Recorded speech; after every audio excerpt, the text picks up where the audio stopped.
Good day, everyone. Well, my name is Mark Diesendorf, and I'm an environmental scientist and an environmental campaigner for over 40 years. And first, I'd like to thank you for inviting me to take part in this very important strategic meeting on the climate emergency in your town hall meeting. I'm sorry I can't be with you in person today, but in my role as a volunteer with the New South Wales National Parks and Wildlife Service, I'm actually leading a public bushwalk today at beautiful Muagamara Nature Reserve. So I've been asked to introduce the main themes of our new book, The Path to a Sustainable Civilization. Our book identifies the socio-economic and political barriers to an ecologically sustainable, socially just society, and it proposes a strategy for overcoming those barriers.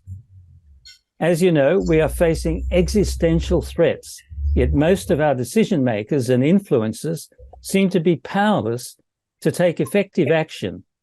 And the reason for this is that they've been captured by very powerful vested interests. And these vested interests have been holding back effective climate action.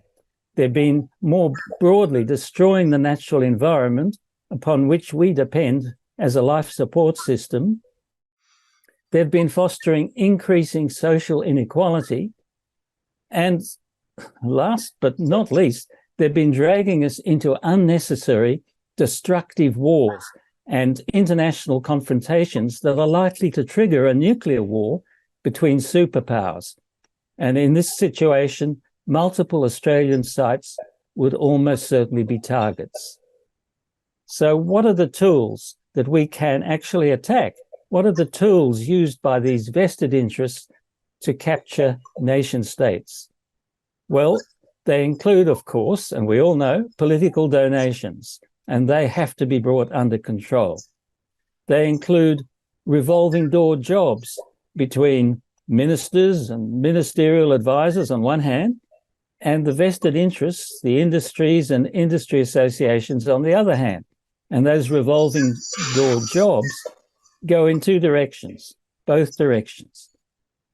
The tools involve concentrated media ownership, which once we had regulations against in Australia, but they seem to have disappeared. They include the so-called think tanks that often actually write government policies. And very important, the tools used by vested interests include the existing economic system, which is based, as you know, on the exploitation of the environment and the vast majority of people. These forces are driving our civilization towards collapse.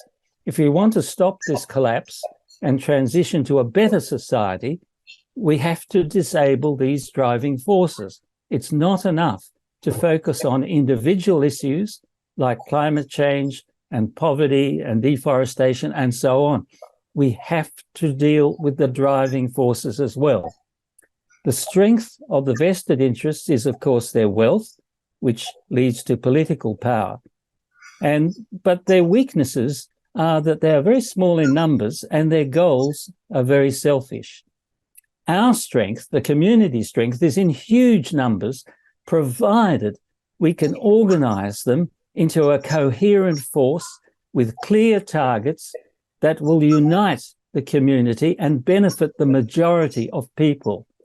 And of course, our goals are not selfish. Our goals are for the common good. This suggests that community-based environmental and social justice and economic reform and peace and trade union and public health groups must form alliances to attack the driving forces as well as to continue action on their own respective specific issues. President Franklin D. Roosevelt is supposed to have told a visiting delegation of lobbyists, "Okay, you've convinced me. Now get out there and make me do it." And I think this is a very clear political understanding that we have to put enormous pressure and enormous forces on the decision makers to weaken the driving forces. And that will help all the community organizations to achieve their goals. The rich rich countries and rich individuals are responsible for the vast majority of environmental impacts, including, of course, climate change. So by reducing the gap between the rich and the poor, by taxing the rich to help fund universal basic services for the majority, in this way, we can greatly improve the environment and social justice simultaneously. Now, what do I mean by universal basic services? Well, it's pretty obvious, isn't it? It means an expanded public education, public health, public housing, public transport, public parks, you name it, so that the majority of people have the basis for a good life, for a well-being economy, without having to try to make themselves rich. And furthermore, if we can push simultaneously for universal basic services as well as environmental protection, then people who would otherwise resist the changes are likely to come in and support the changes. Towards the end of the meeting, I'll outline some specific policies for disabling state capture that we discuss in more detail in the book, The Path for a Sustainable Civilization. Meanwhile, best wishes for your deliberations today. They are vital for the future of humanity.